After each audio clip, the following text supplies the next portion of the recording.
Okay. So good morning, everyone. This is Tom Andriola, Chief Information Officer for the University of California. We're coming to you live here from Oakland, Office of the President, Franklin Building. And we've got our quarterly town hall, system-wide, virtual, and we've got an exciting lineup for you today. We're going to start, I'm just going to spend a couple minutes talking about, the continued development of our UC IT community and some statistics about how well that is going. I'm really excited about sharing that with everyone today. We've got Dr. Michael Pisani, Vice Chancellor of Research from University of California, Riverside today, and he's going to talk about technology and data sharing. We've had an interesting collaboration between the VCRs and the CIOs over the last year and a half, and he's going to talk a little bit about how he sees this impacting his work and the work of our research community across the enterprise. We're going to have an update on UC Path. We've been live at Office of the President for a few months now, and we thought it would be a good time, given that Path impacts everyone, to have Mark Cianca come in and give us an update on where things are and where things are going. And then you've heard us talk before about the IT leadership program that we ran at the Berkeley School of Business. And I'm going to talk a little bit about that program because people have asked a lot of questions about it. But also bring two participants in the program this year to talk about the experience from their perspective. And then we'll wrap it up. Okay, so here we go. So again, why do we do this virtual town hall, projecting across all of the locations, giving you an opportunity to kind of hear about what's going on? One of the huge opportunities that I saw when I came to the university 2 years ago was the fact that we have 7,000 IT people across our enterprise, but we're not really connected. We're really in silos that are driven by the locations that we're connected to, the units that we're a part of, and that it was a missed opportunity for us to be a broader community, helping each other, really driving the mission through the use of technology. And so we started a program to really connect people. We started with a blog. That blog started with a little bit about my travels, but now it's about really you.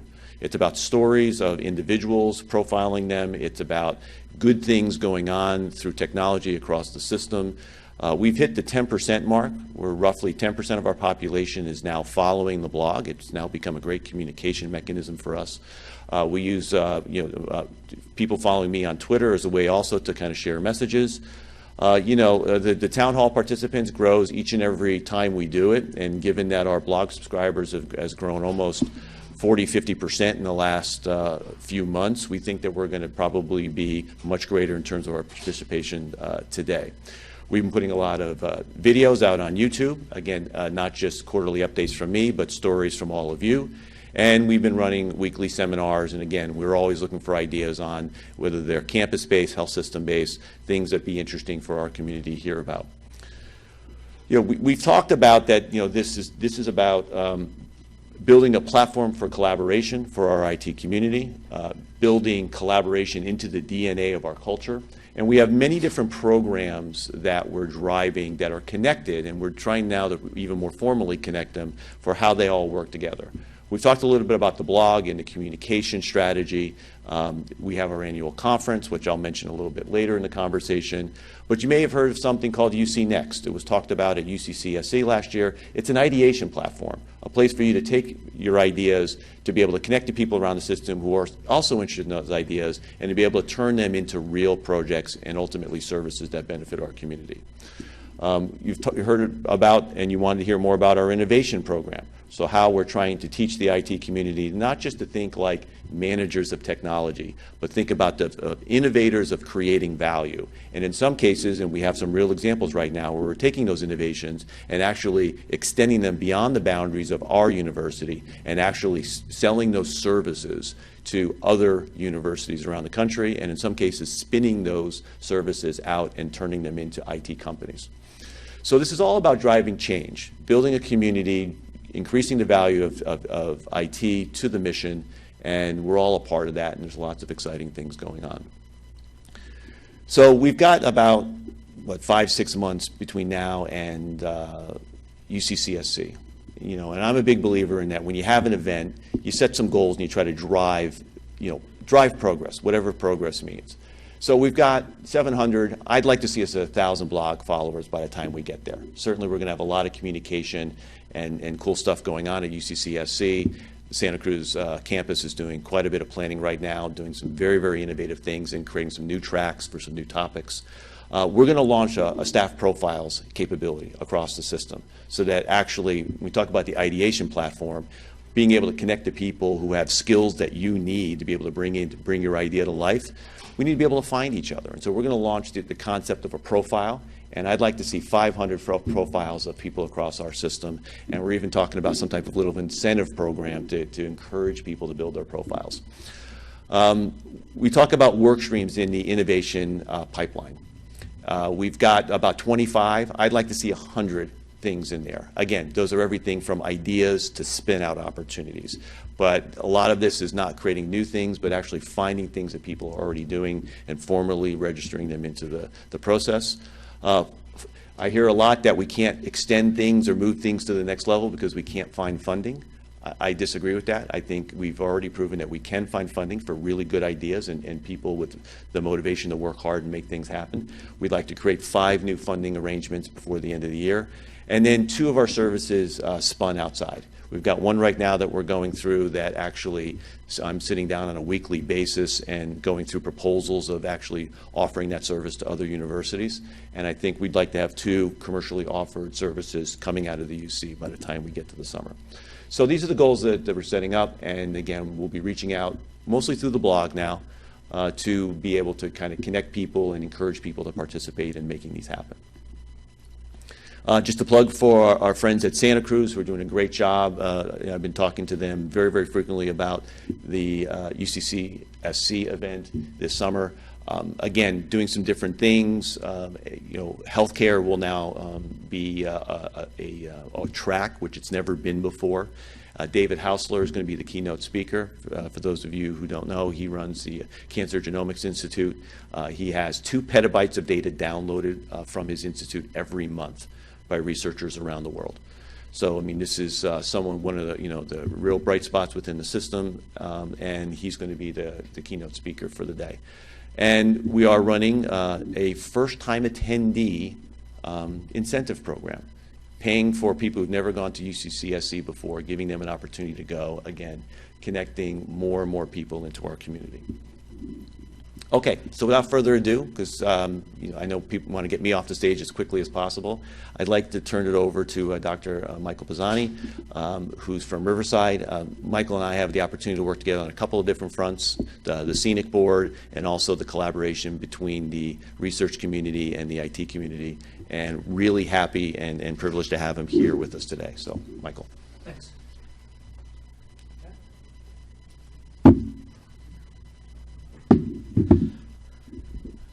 Well, good morning. I'm really happy to be here. I'm going to give a brief overview of what's been happening over the past 25 years or so in data sharing and opportunities, but really going to go over it very briefly so we can talk a little bit more about what we should be doing for the next 25 years.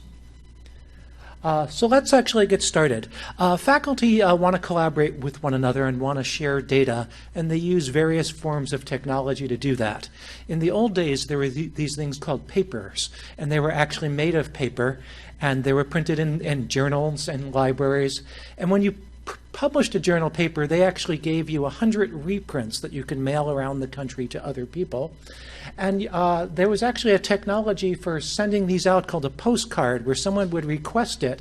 And this was a cool type of postcard because it had a little label on it you could peel off and put on an envelope with the return address. But over time, electronic communication has come in. And let me actually give a quick history of the electronic communication. So in the old days, before there were email attachments, I would get email from a colleague. These are actually true emails that I've saved. I don't delete anything, by the way, for the past 20 years or so. This is a colleague from University of Texas who emailed me requesting a copy, and then I'd have to print it, cut it out, and tape it onto the envelope and then mail it to him. A few years later, there were some standards that were produced. One of them, actually, everyone had a PostScript printer. And so as a consequence, I could send him the file. This was before attachments, but that little stuff at the bottom, he would know how to take that and send it to his printer to print. Just a few years after that, file transfer programs became more ubiquitous. So instead of sending him the paper, I could put my papers in an anonymous FTP site, file transfer program, where anyone could find them, and then I could just send him the instructions on how to use it. These make sense to a computer scientist, but probably don't enable data sharing in the humanities or other places. Then along came the World Wide Web, and that actually made it much easier, well, for my mother or for people not in computer science to get access to information. So early on, I put all of my papers up on the World Wide Web so that others could download them and find them more easily. This has been changing now so that most of our journals at this point also are electronic, but there's actually something interesting that happened in the change, and you could see it here, which is in addition to an electronic version of the paper, you can put appendices that wouldn't fit in the journal. You could put your data, or in the computer case, the source code for the program that's being described. So in addition to sharing the intellectual contributions, the online appendices become more and more important and more enabling. And now today, that was sort of the early Journal of Artificial Intelligence was basically the website was a little bit text-based, but over time things became more and more graphical, and it's sort of easier to find things, easier to use. But then things are progressing such that I actually no longer need to have my own papers up on the web. Google finds the papers in the journals and collects them under my name. It helps if you have a somewhat unique last name like mine for it to find and organize them, but there's some technology coming on board that makes it easier to happen. But then, Google has organized my publications for others to find and sort of ranks them so the most important ones are at the top, the ones that are cited most by other people. But after a while, the federal funding agencies caught on. I was on the Board of Regents of the National Library of Medicine, and there was a big discussion as to whether authors should be required to index their publication in something called PubMed. If the National Institutes of Health are funding it, why shouldn't it be made available to other researchers? And indeed, over time, that has happened. So I don't do medical research. So here's a faculty member at my university. And you can go to PubMed and find all of her publications, for instance. And this is becoming more and more ubiquitous. Now the National Science Foundation requires you to share data, but doesn't dictate how it is done, as long as it doesn't cost much more to give the data to other people. If the National Science Foundation has funded it, you're required to make it available. To be honest, you actually have to remind people of this. So you can send them an email and they say they don't want to share their data, and then if you're aggressive enough, you can explain that they actually have to, and they will indeed share it. And in part, it's not always easy to share data. There is, the National Library of Medicine shares medical data. There's things like a protein data bank that shares protein data, what Tom discussed earlier, but it's hard for some people to share their data, and so that is a barrier. I spent about 20 years at UC Irvine, and they actually have a repository of data sets used in machine learning research, and it's been kept collated over about 25 years or so. And this actually enabled quite a bit of comparison research. So people do research on neural networks and support vector machines. And you want to ask questions like, which of these learning techniques are appropriate for which types of data sets? And it's tough for academics, particularly computer scientists, to collect data, but when people publish it, you can ask them for copies of it. Using story, I can tell I wanted to get into medical research, and I decided that was too hard due to human subjects. So I started reading veterinary journals. I owned a horse at the time, and there was this great article on predicting whether the horse would survive colic or not. So I asked the author for a copy of his data, and he mailed me a photocopy of his data. It was a spreadsheet that he photocopied that I could re-enter. That was very nice of him. Trying to do it, but you actually want to share it a little bit more electronically. This was a slide I used to use to recruit students when I was chair of computer science, bragging about the speed of the internet. And this was the speed, for instance, that California has always had the highest, among the best infrastructures for computing. And in particular was bragging that we were connected to other campuses at 155 megabits per second. I now have internet about 10 times that speed in my house, and that was what connected the supercomputer centers essentially in 1998.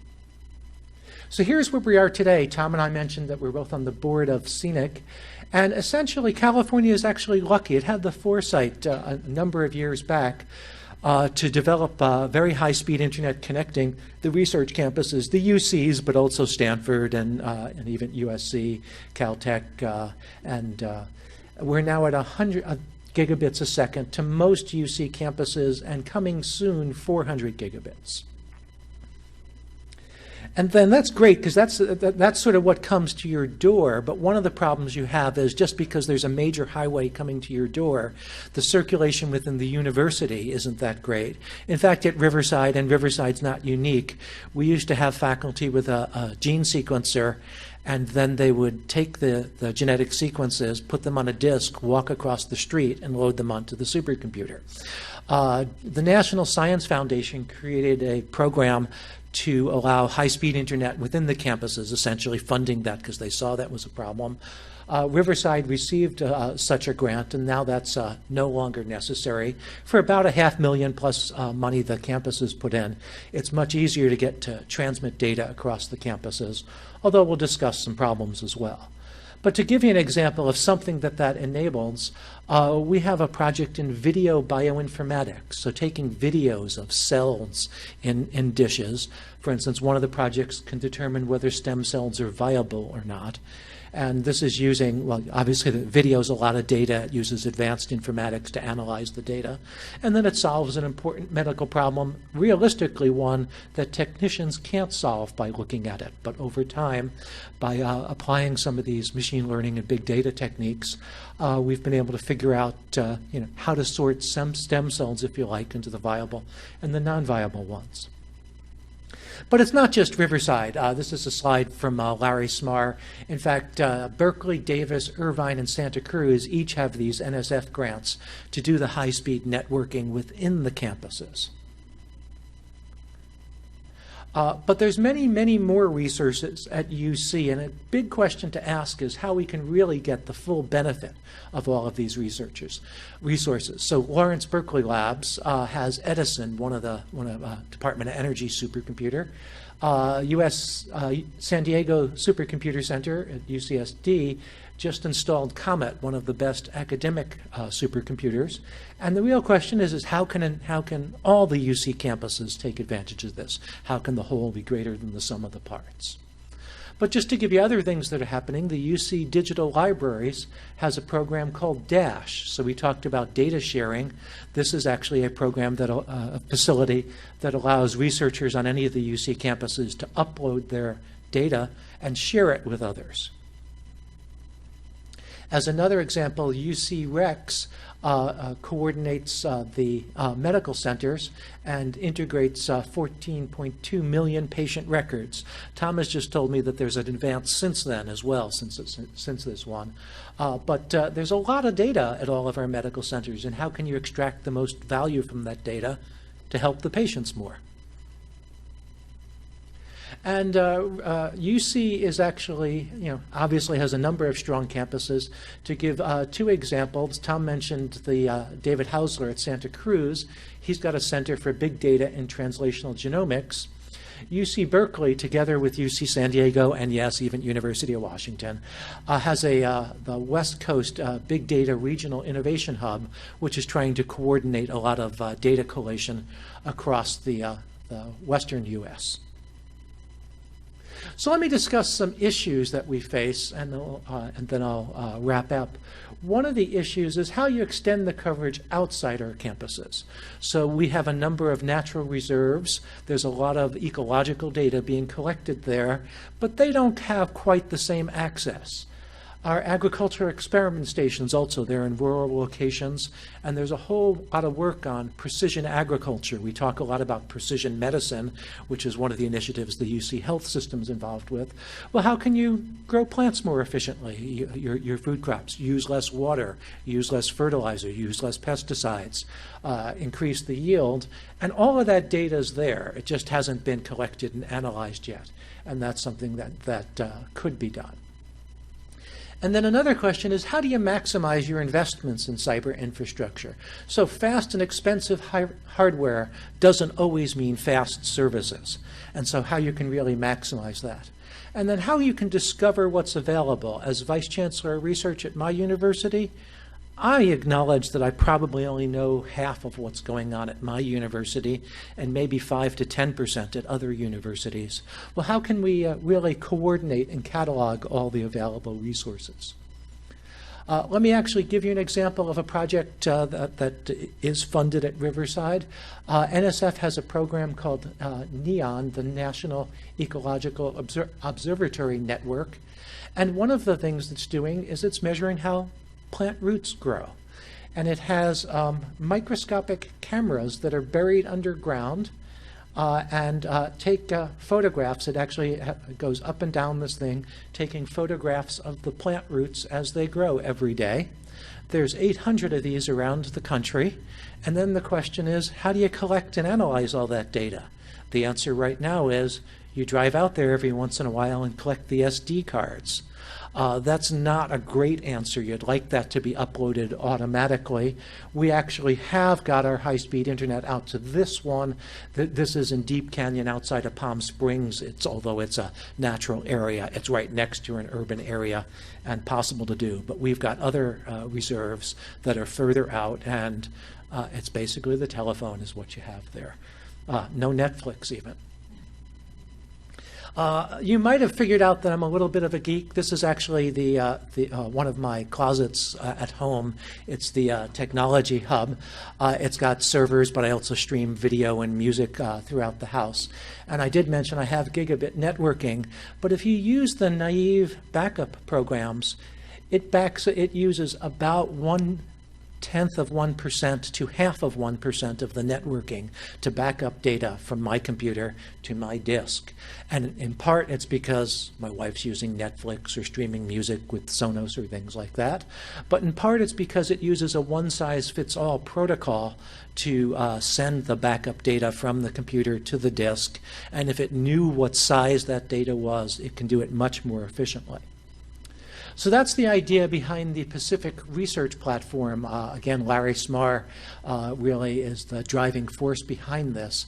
It's a demilitarized zone, if you like, for distributing science data between the UCs, but also including University of Washington, Hawaii, and some national labs even going out to Idaho, for instance. And in part, it's a separate network, but really it's also a software-defined network. So if you can describe your data and how it should be transmitted, you can get most of the bandwidth.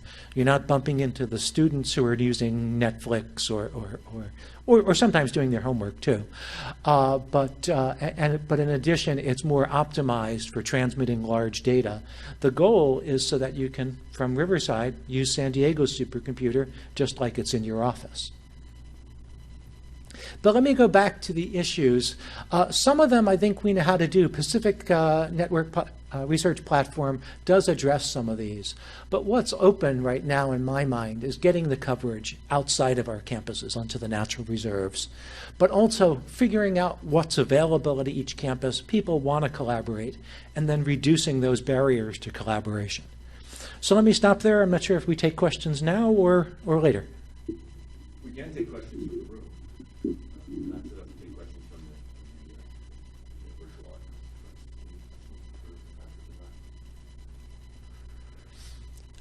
All right, well, I hope this has been interesting for you, and I will be around a little bit.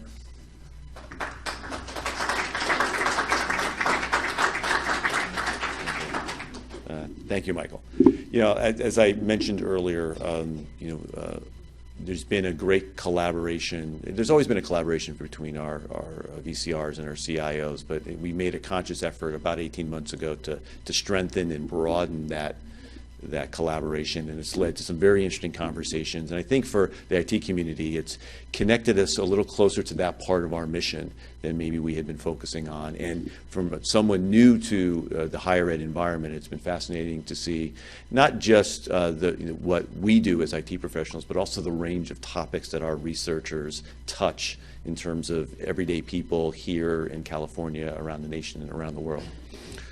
Okay, so now going to something completely different. We've got, UC Path. Everyone knows UC Path. Everyone has an opinion on UC Path. But no matter what your opinion is, there's a couple of things that you should know and that no one can deny. One, it will affect each and every one of us. If not from the standpoint of our paycheck, and somehow that, especially in the IT community, how we connect into it, how we get questions answered about our payroll and our benefits. Two, it is a transformational foundation for this university going forward. It's not just about changing an IT system, retiring legacy systems. It's about fundamentally thinking about running the university in a different way. It's about building a capability of doing things in a shared services model that is, quite honestly, very challenging, and it's a learning process for the whole organization to go through. We've been live here at the Office of the President. Mark's going to certainly talk about that journey and talk about the journey for all of us going forward. So, Mark. Thanks, Tom. Appreciate the opportunity to present today.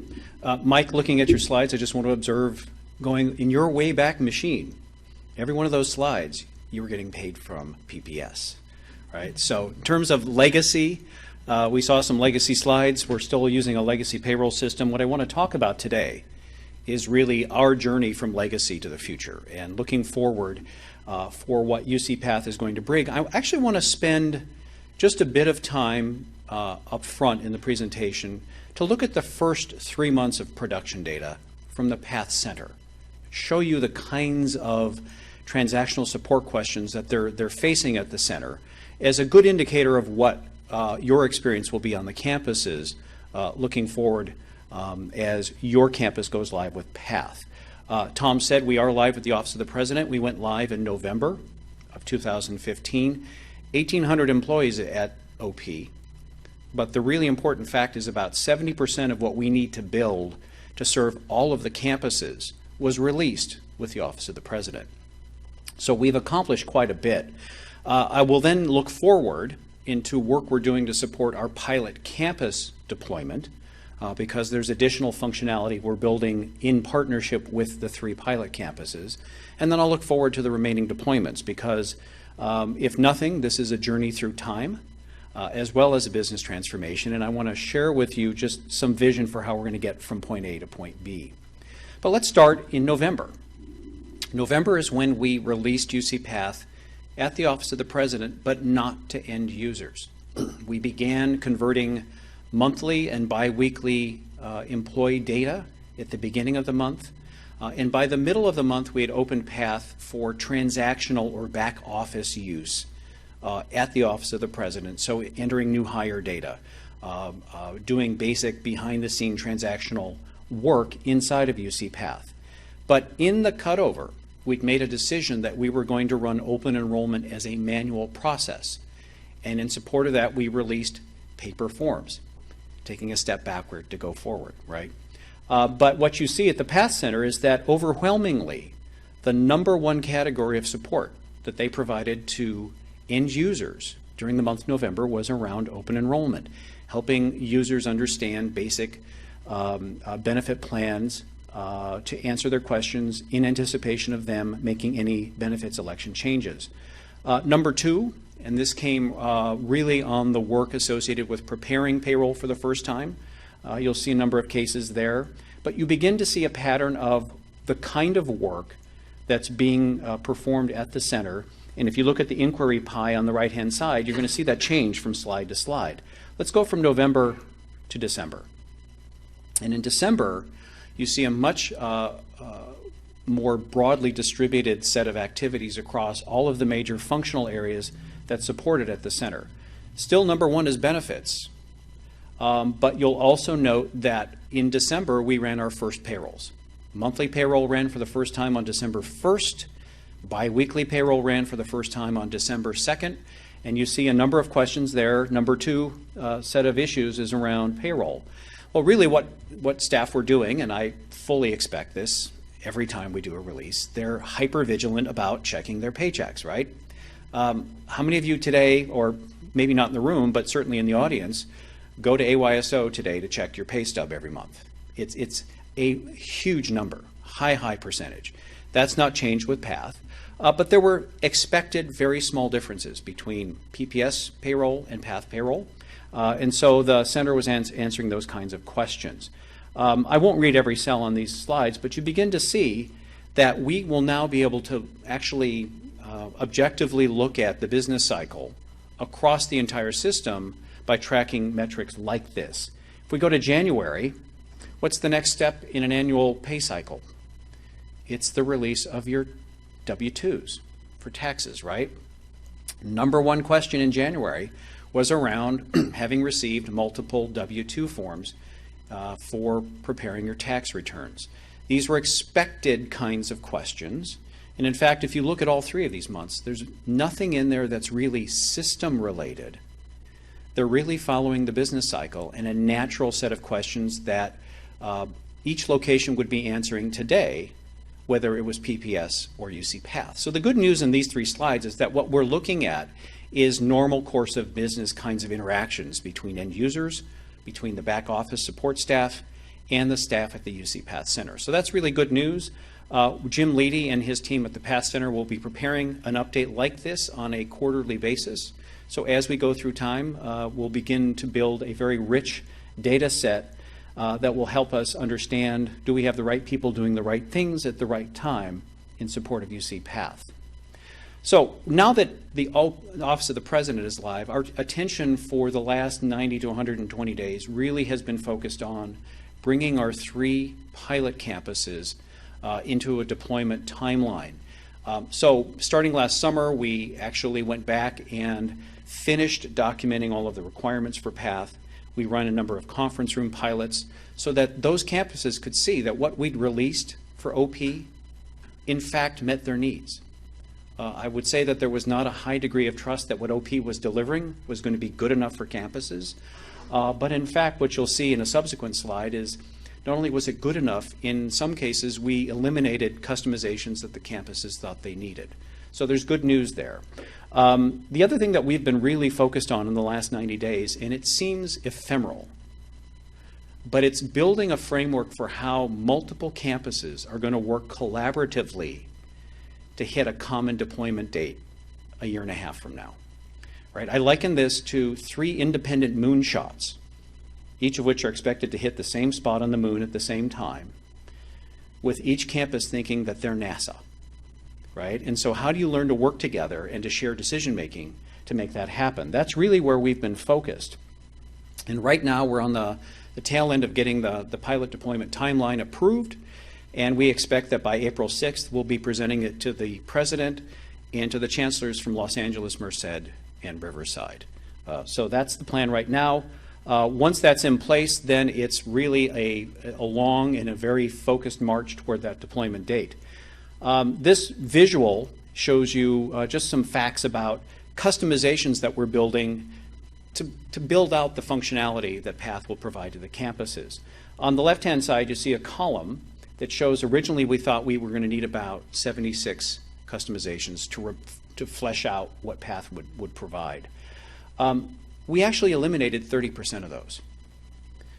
We ended up adding 7 down at the bottom there. Those are new, but we eliminated 28 of that original set simply because the campuses understood that we'd been able to provide that functionality or build it already with the OP deployment.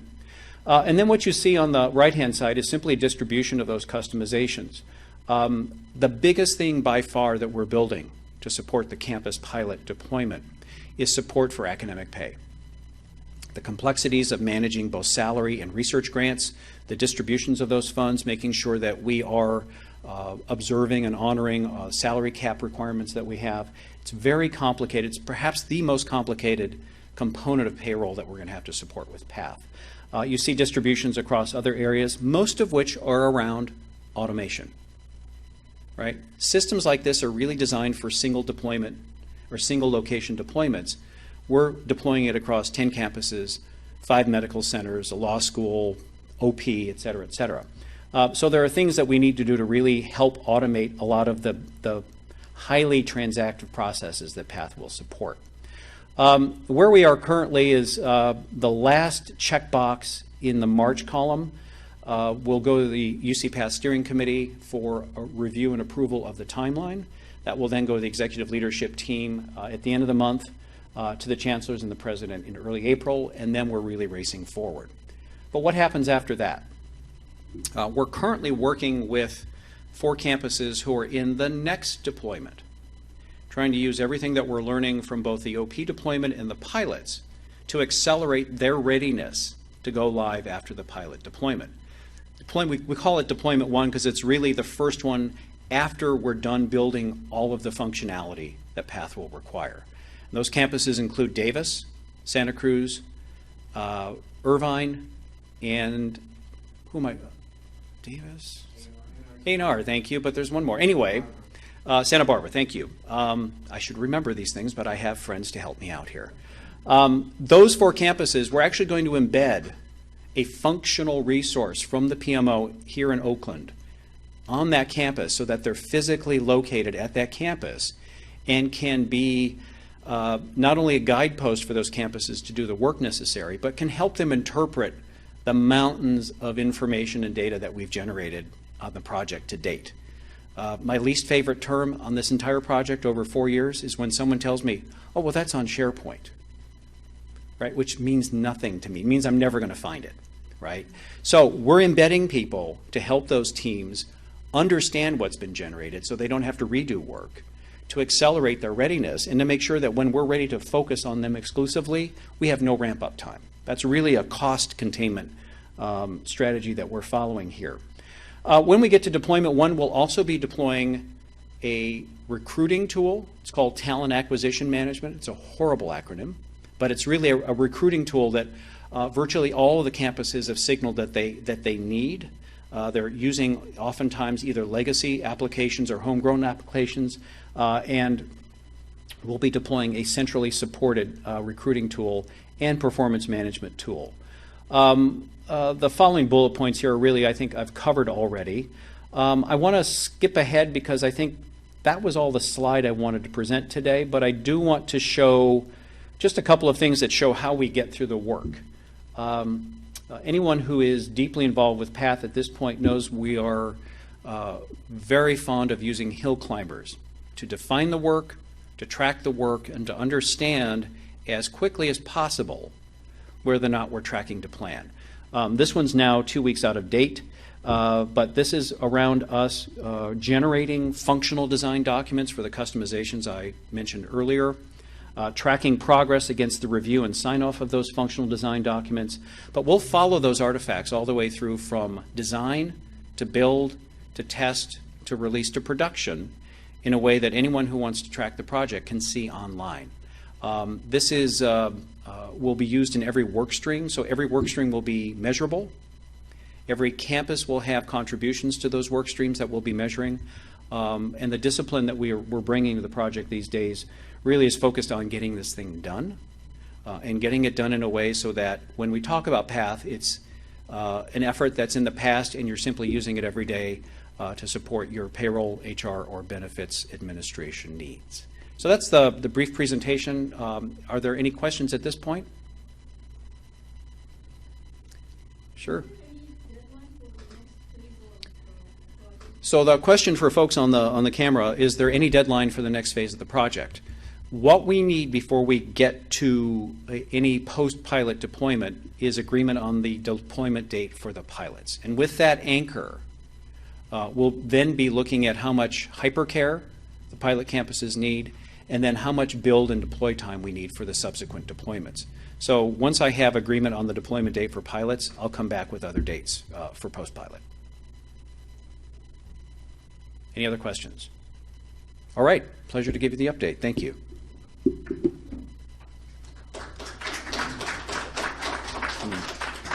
Yeah, thank you, Mark.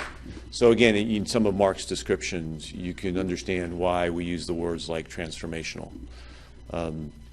He's really not overemphasizing or blowing out of proportion the magnitude of trying to get 3 campuses to agree to a common date. I love the analogy to 3 moonshots landing on the same point. I think if we can do it with the International Space Station, we should be able to figure out how to do it here at the University of California.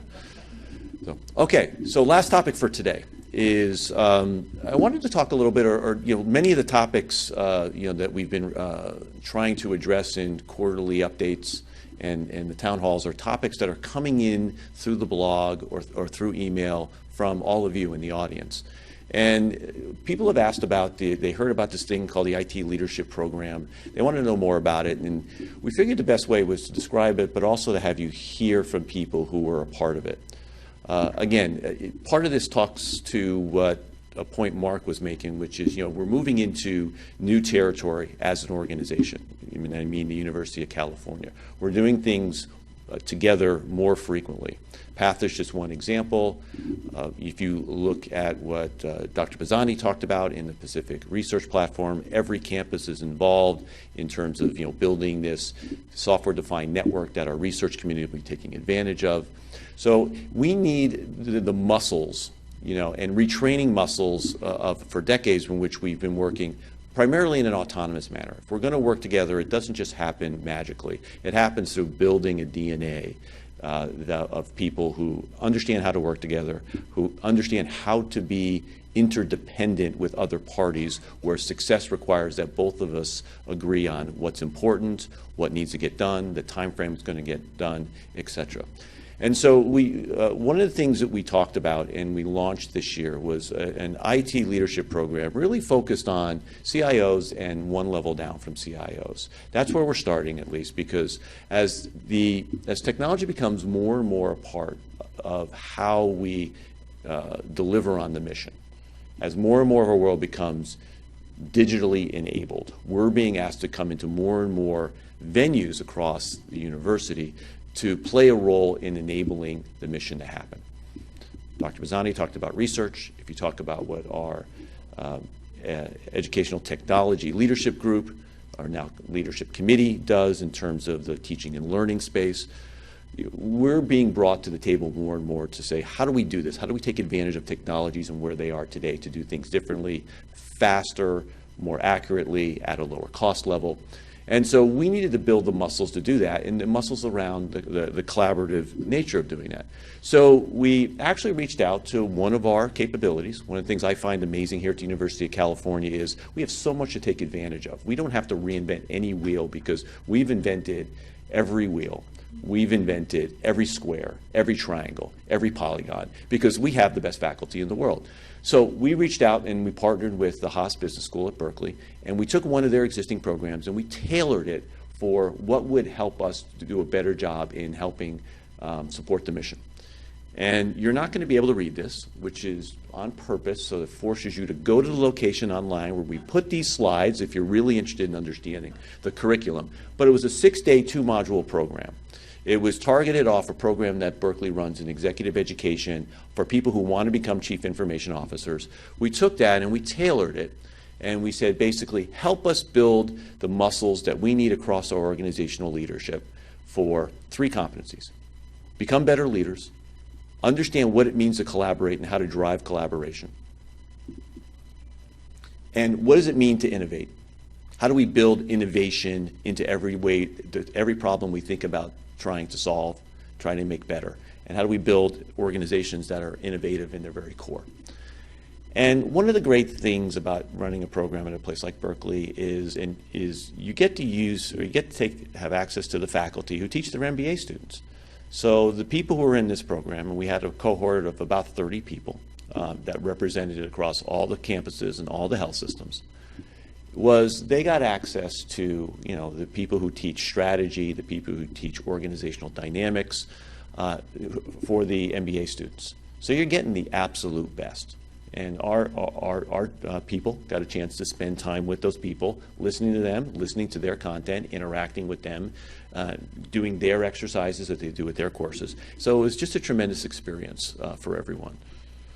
We ran it. It was 2 modules, 2 3-day sets with time in between where they were put together in teams to work on a collaborative project together, where they had to come together. Because one of the things, and Mark can attest to this, one of the biggest challenges is getting people from multiple locations to work together.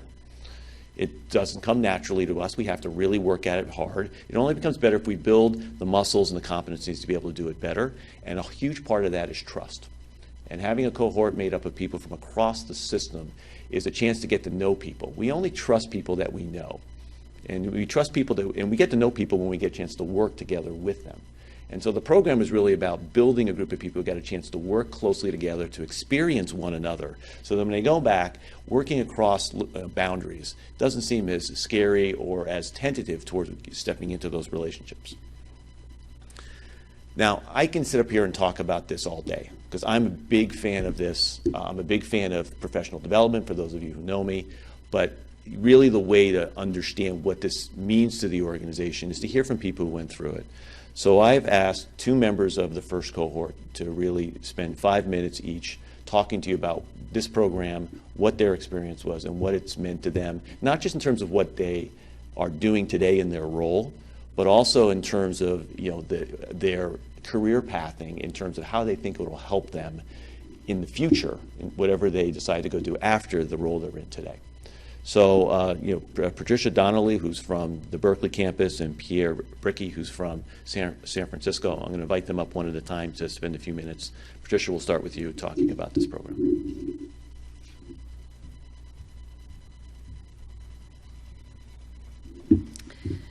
Thank you, Tom, for inviting me to come talk about the UCIT Leadership Program, because for me, when I was invited to attend it, the timing was very good. I was facing some significant challenges in my role at Berkeley Law. And I'm just going to go ahead and say it. I think that many of you know Berkeley Law has been in the news lately as resulting from a leadership crisis. Our dean resigned. I'm waiting today to hear who our new interim dean will be. And so my delivery on this, I do have a certain lens that I think that you can understand based on those events. When I think about what I enjoyed the most about the program, certainly the fireside chats and guest speakers from campus and UCOP leadership and also outside private and industry professionals really made a difference for me. We don't have a lot of opportunity to hear from chancellors and President Napolitano, so that was absolutely fantastic. We also, obviously, connecting with other IT colleagues across the UC system is so invaluable. Hearing about the projects at other campuses is so exciting, and how people face the challenges that they met. And you also get to really realize the embarrassment of riches we have across the system, and also the embarrassment of riches in, for example, the Haas faculty. I also particularly liked Peter Wilton's presentation on strategic innovation. If any of you ever get a chance to hear him speak, he's absolutely fantastic, though all the instructors are great. In terms of the recent events, I just want to say we spend, I think most of us, 80% of our time as individual contributors and 20% as managers.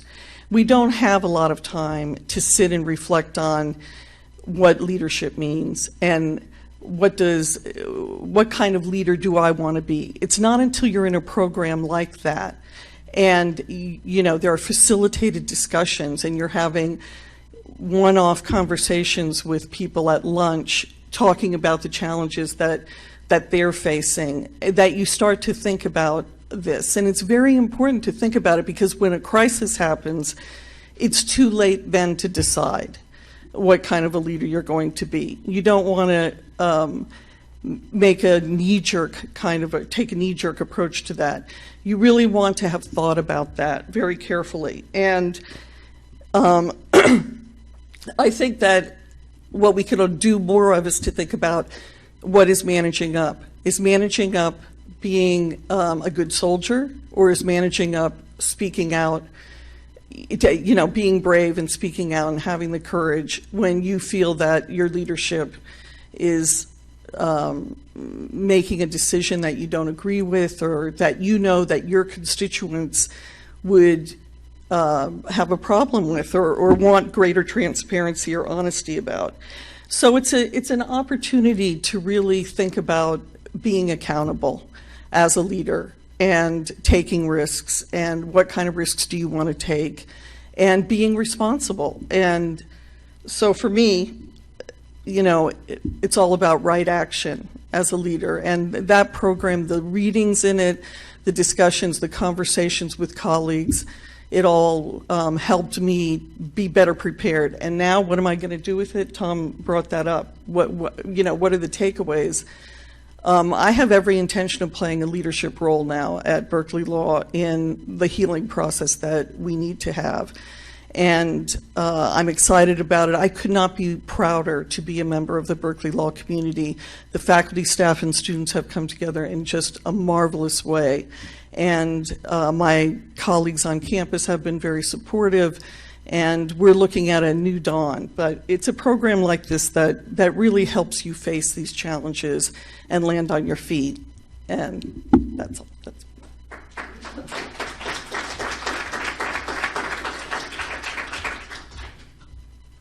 Thanks, Patricia. I'm Pierre Bricky. I'm Director of Office of the CIO at UCSF. In looking back, tried to summarize what did I really pull from the course. There was quite a bit, but it really came down to they were great teachers, had great content that was provided, and it was a great place to build networking. And starting with the teachers, probably everybody has gone through some kind of leadership offsite or some kind of thing like that. We all have. It was nothing like the content in the instructors that we had this time around. It's very dynamic content, great thinking. And as you start to go through these programs with peers from other campuses, you start to build a network. And ultimately, you start changing the culture of UC, where you have other leaders that you can draw upon. You see you're facing the same kind of dilemmas, whether it be something as simple as, why are we all going about procurement in a different way? We're talking to the same vendors. Why don't we, leverage scale for value, or things like that? So really coming out of it, I think intentionally we decided, hey, let's stay together. We had these little projects that we would work on, and it moved so far from that very quickly to I reach out on a weekly basis to either Irvine or Davis or UCLA. It's just become an extended, and I'm not going to use the word family, but it's an extended team member that we're working on very similar things. Oftentimes, as Tom said, we have lots of everything at UC. We have lots of wheels, triangles, squares. So to try, when you hear somebody's reinventing one or trying to invent one, it's so much easier just to reach out and say, I don't know if this will work for you, but this is kind of what we're doing here. So Patricia kind of stole a little bit of the thunder, but it's just a fantastic chance to get away. It's never a good time to get away because there's always work waiting for you, but it certainly was well worth it. Some of the content that we did as homework prior to the sessions, I find we have a mentorship program at UCSF, and I'm a mentor. I reuse that. Why reinvent that? It's nuggets of wisdom. It starts creating a vernacular that everyone starts to use, and as you draw on those words and those terminologies, you know exactly the place that the person is talking about as you talk about innovation or collaboration, not thinking that you need to build 100% consensus. That's not what collaboration means. So people are starting to get it, and it's refreshing, and I'm super encouraged for there to be another 2 cohorts. It'll just continue to help with our culture and just have a common way we speak and act. Thanks.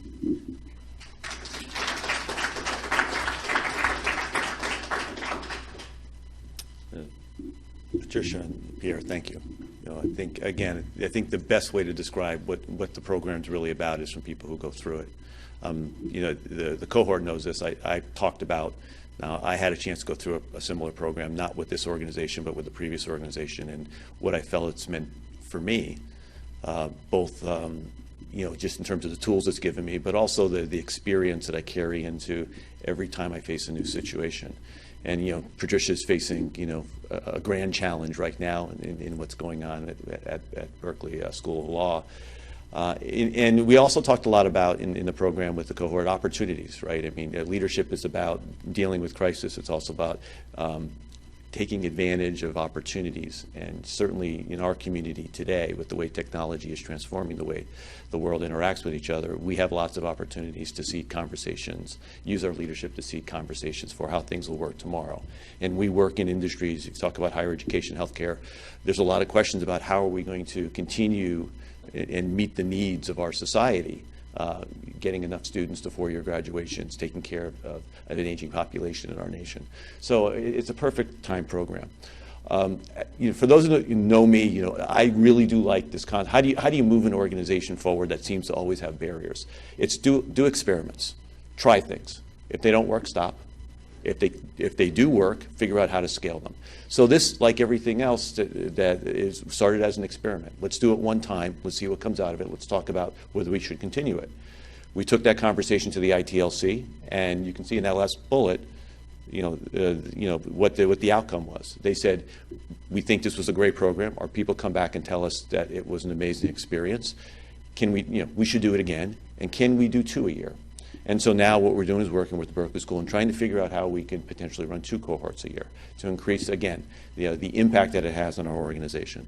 So I'm, you know, very proud of everyone who's been associated with this program, participants, organizers, et cetera. It's been a great example of that we can do things, we can take advantage of capabilities in the organization.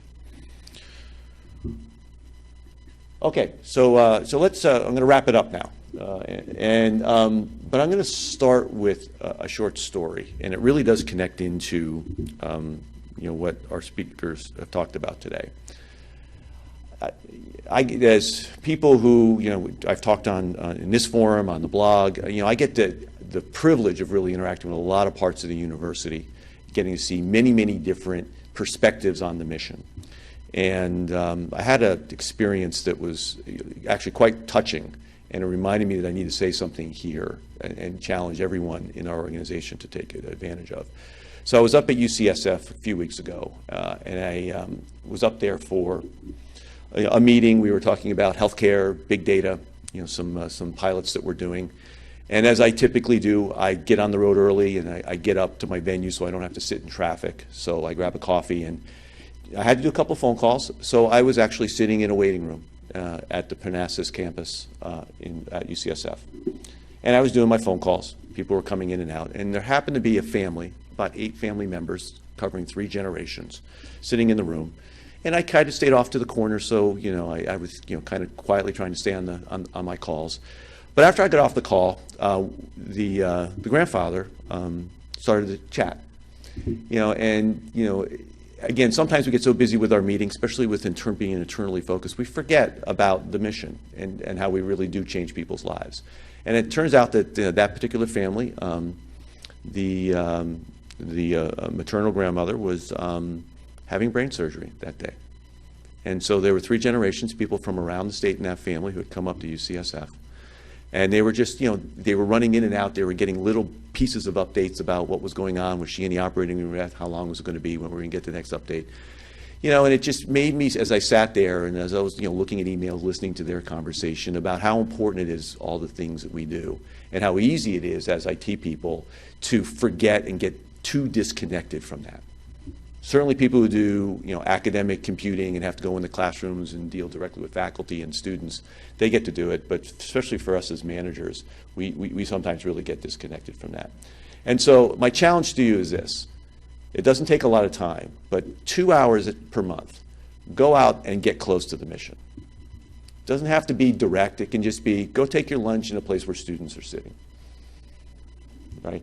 Go, if you're in the health systems, go find out where, go sit where patient families are. Don't have to see the patients because they're in clinical areas that we need to stay out of, but go sit where the families are. Listen to the conversation. Listen to the struggles and concerns. And the last thing I said to the elderly gentleman, I said, you know what? There's no better place in the world, for your wife than here. She's at the absolute best place for the procedure she's getting today. And I really feel that way, So go out and get close to the mission. Take 2 hours every month. That's not a lot, but it'll do a lot for you in terms of staying connected to why we do what we do and why we work as hard as we do. Okay, to wrap up, UCCSC this summer, July, Santa Cruz. Hope you're going. Hope if you've never gone before, you take the opportunity to go. We're going to pay your way there. Or for some number of people, we're going to pay your way there. Because we think it's important to expand this community and give people an understanding of why they should put forward the effort to connect. Let's push the blog even higher. 10% is usually a tipping point, 10, 15%. If we keep pushing it, at some point, that tipping point will start to get bigger and bigger numbers, and then the real fun begins. We're going to build profiles. Again, if we're going to create idea platforms and give people the idea that, hey, I got an idea, I'm looking for collaborators to figure out how to launch this new thing, we got to know where to go find people. And right now, it's a lot of who do I know and who do I go talk to who might know somebody? Why don't we use a little technology and actually take advantage of that? Certainly our faculty does that. We're looking at platforms similar to what they use. Let's really ramp up the innovation. Again, this is not about doing anything more because we're all pretty busy. It's about really just connecting more of what's going on out there. And I encourage you to kind of, if you know something that's really innovative going out there, connect it into my office so we can bring more attention to it, whether it's a blog story or connecting them into a process and some of the things that we've got lined up. We're going to be doing more shared services. We've probably talked in one of the previous calls about the Shark Tank that we ran. We took some of the 10 most innovative services at a single location and tried to look at how do we build a plan to turn them into multi-location shared services. We want to do more and more of that. I've got a call just a little bit later this morning with one of those that we're trying to grow and figure out how to expand 10x in the next 18 to 24 months. And then, again, a small number, but we'd like to say, University of California, we do very innovative things. Other universities could take advantage of those. We're not looking to make a profit. Maybe we are, but sometimes it's just expanding the good fortune that we have so that others can take advantage of. Sometimes it might just be the CSUs and the community colleges of California. It might be some of our peers around the nation. But we need to really think about that way. That's about thinking like an innovator. So with UCCSC, you've got the Souter Awards, so make sure you get your applications in. We're doing health system track at UCCSC, so health system people, get your proposals in. We need to fill up that track, and we know there's a lot of great stuff going on in the health system. And get close to the mission. Doesn't take a lot of time, but it means everything. So with that, we'll close. I want to thank everyone. Thank everyone out across the community for joining in today. Again, the slides will be out there. This broadcast will be out there. So for people who couldn't make it or people who don't know about it yet, please point them to this and have them join our community. Okay? And as I always close, I want to say thank you for everything that you do every day. Great job, and let's keep doing more.